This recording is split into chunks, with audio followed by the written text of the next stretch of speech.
In Dragon Ball Super episode 57, we see the Immortal God Zamasu like never before. He is immortal in a badass way, that is, he can't be killed or even harmed from what has been established till now. SSG2 Trunks get the better of the fight in multiple occasions, stabbing Zamasu with his sword and throwing a full power final flash. Zamasu took both the attacks head on without getting hurt, and the minor wound in his body healed in no time. This episode makes it very clear that Zamasu can't be defeated just by getting powerful, as later on he holds Goku and Trunks while Black charges up a roast Kamehameha. He takes the attack head on along with Goku and future Trunks. Even though Trunks and Goku gets totally wrecked, Zamasu remains absolutely unharmed. So at this point in time, it is absolutely clear that getting powerful or attacking him repeatedly won't get the job done. So Goku Vegeta fusion or a new god form would not be enough to take him down. As of yet, we don't have any good clues to figure out how all this might end or how to connect the dots between present Zamasu, future Zamasu, and Black. Just to clear out the confusion, in episode 57, after Goku and company return from the future, we still see Zamasu in Universe 10, indicating there is actually two Zamasu, future and present. However, there are theories going on like they are actually the same. It could be some kind of time paradox or time difference between two universes. It could also be that the last scene of episode 57 is a flashback, that is Whis or Kaioshin is seeing how Zamasu went to the future. As we know from episode 58 preview, Whis is aware of Zamasu threatening Zuno. Anyways, that's a topic for another discussion. So the problem we have in hand currently is the immortal Zamasu that is causing terror in the future. To defeat him, the interference of the gods might become a necessity. Something along the line of sealing him down could be a solution, but we don't know for sure. Though Toriyama declared the Omni King will be involved, I think they will try to avoid him as long as possible. And since Beerus don't want Zeno to find out anything about this, he might be the first one to get involved.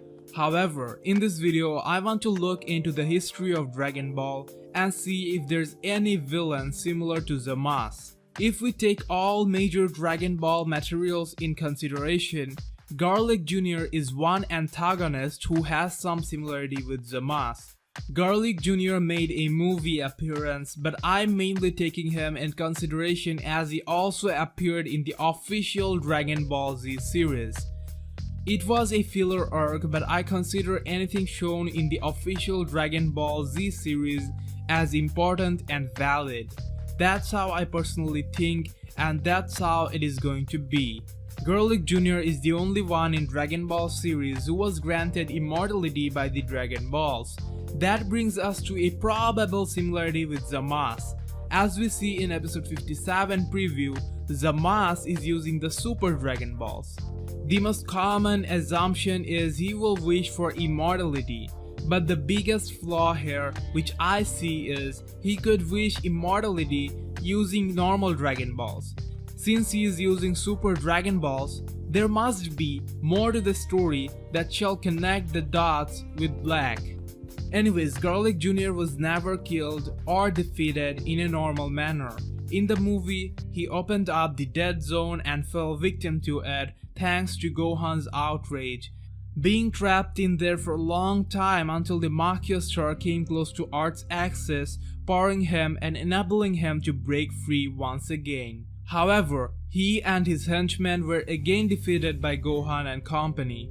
Gohan destroyed the Makio star and trapped a powerless Garlic Jr. in the dead zone forever. Having defeated an immortal enemy twice, do you think Gohan could come back in this arc?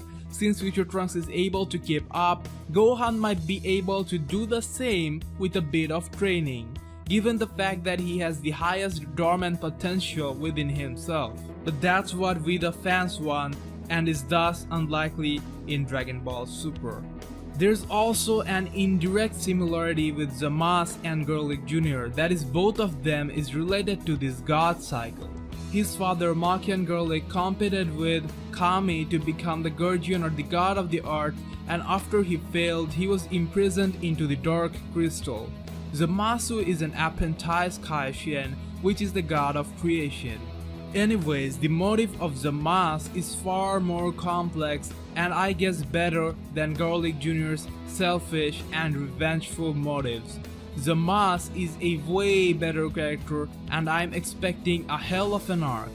However guys, do comment below if you have in mind any other character from the past that has some similarities with Zamasu.